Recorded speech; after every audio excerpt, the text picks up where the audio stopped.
Buenos días, vamos a iniciar esta lectura de la semana. Vamos a ver el tema ácidos nucleicos. Es el último tema de la unidad 7, la vida y la química orgánica. Durante esta semana nuestro indicador nos dice que vamos a describir las características principales y el modelo de los ácidos nucleicos. Primero vamos a comenzar identificando qué es un ácido nucleico. Y decimos que es un gran polímero formado por la repetición de un monómero y denominado nucleótido. Estos están unidos entre sí mediante un enlace fosfodiéster que se encuentra dentro de una molécula de fósforo.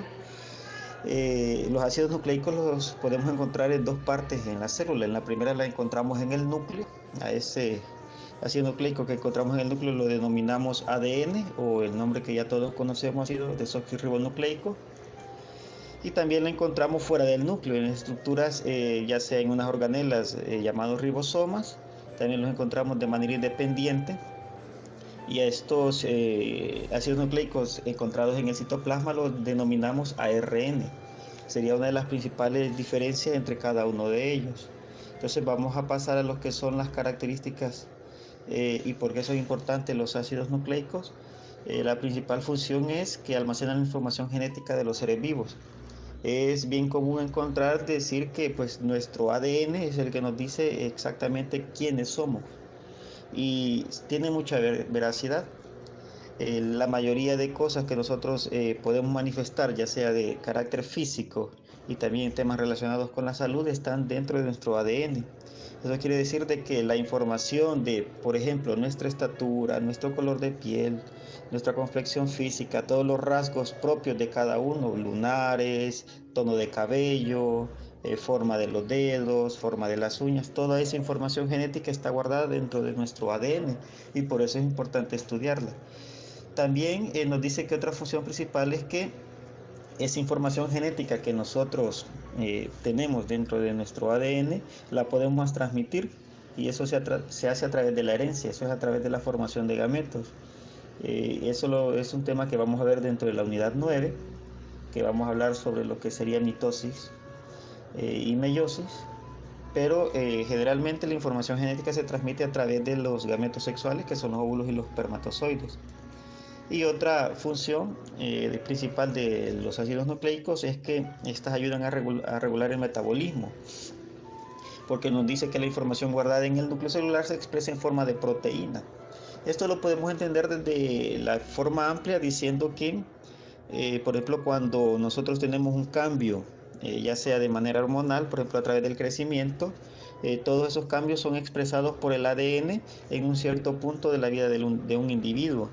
Así que factores como, por ejemplo, producir una enfermedad, ser intolerante a un tipo de alimento, por ejemplo la lactosa, el cambio de tono de cabello, por ejemplo la gente comienza a encanecer, la aparición de lunares, el tono de nuestra piel, todo eso está relacionado con la parte metabólica del cuerpo.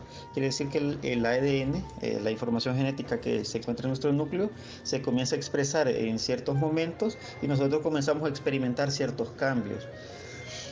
Así que esas son las principales funciones que nosotros vamos a analizar. La estructura del ADN la podemos encontrar de la siguiente manera. Los ácidos nucleicos están compuestos por una base nitrogenada, que serían los encargados de enlazarse mediante enlace de puente de hidrógeno con otras bases para formar las cadenas. También está compuesto por lo que sería un azúcar. En este caso, ya como hemos visto el tema de carbohidratos, ya tenemos conocimiento de qué son los azúcares. Y vemos que el azúcar tiene una característica que es un azúcar de 5 carbonos. Por eso la mencionábamos aparte en el azúcar más básica, que es la azúcar glucosa de 6 carbonos. Entonces esta tiene una característica especial. Y también tenemos un grupo fosfórico. Este grupo fosfórico se encarga principalmente de crear y romper enlaces, lo cual proporciona energía en forma de energía celular en forma de ATP.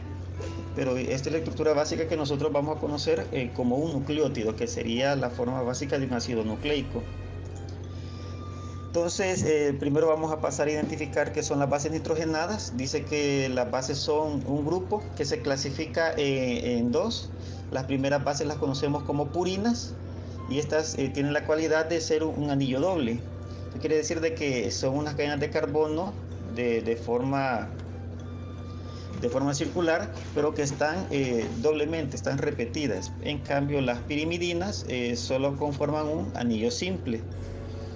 Dentro de lo que serían los ácidos nucleicos, identificamos hasta 5 tipos de bases nitrogenadas, y estas tienen la característica que siempre se van a enlazar con sus bases homólogas, dándonos a entender que dentro de lo que es la secuencia de ADN existe un orden establecido, evitando también problemas congénitos o problemas relacionados con la información genética. Entonces nos dice que en estos dos tipos de bases nitrogenadas, las purinas se presentan tanto en el ADN como en el ARN, y estas son las denominadas adenina y guanina, que se identifican con sus iniciales A y G. En el caso de las pirimidinas encontramos 3, y no todas se encuentran en ambos tipos de ácidos nucleicos. En este caso, en las pirimidinas tenemos a la citosina, la timina y el uracilo. Este último es propio de lo que sería el ARN. Entonces, estas bases son las encargadas de enlazarse mediante puente de hidrógeno con otras bases dentro de lo que sería el núcleo celular, para formar la doble hélice característica que nosotros conocemos cuando representamos una cadena de ADN. Nosotros podemos observar acá que serían las bases nitrogenadas las que están formando enlaces de puente de hidrógeno con otras bases que son sus homólogas, en este caso la timina con la adenina y la guanina con la citosina, lográndose unificar en una sola estructura que conocemos nosotros como cromosoma.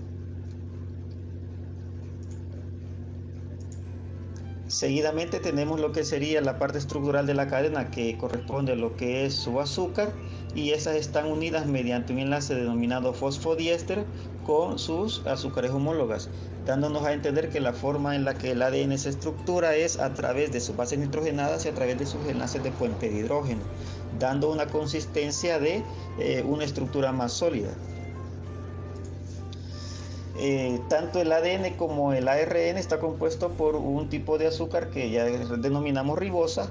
La única diferencia que existe entre estas dos es que dentro de las estructuras de lo que sería el ADN, esta carece de lo que sería el grupo funcional OH, que sería un alcohol. Entonces, dentro de lo que sería el azúcar que está formando parte del ADN, al observar que falta el átomo de oxígeno, se ha ¿cómo que se llama? Desoxirrobizado, dándonos a entender que es el nombre característico propio de lo que sería su azúcar. Caso contrario en el ARN, que se conoce como ácido ribonucleico, debido a que todos sus componentes están propios dentro de la estructura del azúcar, así que no le falta ningún átomo. Aquí vemos una imagen de lo que sería un esquema estructural de las cadenas de ADN y ARN.